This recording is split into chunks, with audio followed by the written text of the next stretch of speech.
Hi! In front of me is Samsung Galaxy A10s, and today I would like to show you how you can connect it through Bluetooth. Firstly, go into Settings. Now you need to choose Connections and tap on Bluetooth. Click on the switcher to activate it and wait for available devices to show up. Then click on the one that you want to connect to. Select OK and wait for this device to accept your connection request.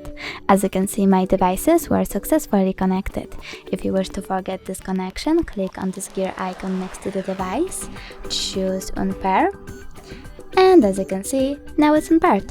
Thanks so much for watching. If you enjoyed this video, smash that like button, comment, and don't forget to subscribe. Bye!